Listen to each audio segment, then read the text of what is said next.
2 ஆண்டுகள் கழித்து வெளியான அஜித் படம் திரையரங்கு வெளியிலும் திரையரங்கு பாடல் காட்சி திரைக்கு முன்பாக ஆடல் பாடலுடன் கொண்டாட்டத்தில் ரசிகர்கள் ஈடுபட்டனர். திருவள்ளூரில் உள்ள ராக்கி திரையரங்கில் இன்று காலை 9 மணி அளவில் 2 ஆண்டுகள் கழித்து நடிகர் அஜித்குமார் நடித்த விடாமுயற்சி படம் வெளியானது. இந்த படத்தை காண அஜித் ரசிகர்கள் காலை முதல் திரையரங்கு முன்பு கூட்டம் கூட்டமாக கூடினார்கள். அப்போது அவர்கள் மேல தாளத்துடன் உற்சாகமாக நடனமாடி இந்த படத்தை கொண்டாடும் விதமாக நடனமாடி மகிழ்ந்தனர். 2 ஆண்டுகள் கழித்து நடிகர் அஜித்குமார் நடித்த விடாமுயற்சி திரைப்படம் இன்று தமிழகம் முழுவதும் வெளியிடப்படுகிறது. அதைத் தொடர்ந்து திருவள்ளூரில் உள்ள ராக்கி திரையரங்கில் விடாமுயற்சி திரைப்படம் வெளியாக உள்ளது. அதற்காக அஜித் ரசிகர்கள் இந்த படத்தை காண ஆவலுடன் திரண்டனர்.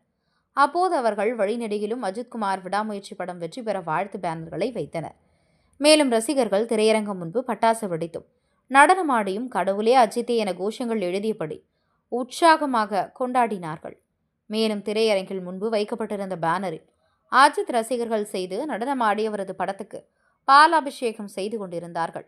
தொடர்ந்து மற்றவர்களும் விடாமுயற்சி படம் திரையரங்கில் வெளியானது. பாடல் காட்சியில் ரசிகர்கள் சந்தோஷமாக ஆடல் பாடல் திரைக்கு முன்பாக ஆடி உற்சாகம் நடனமாடினர்.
Come on,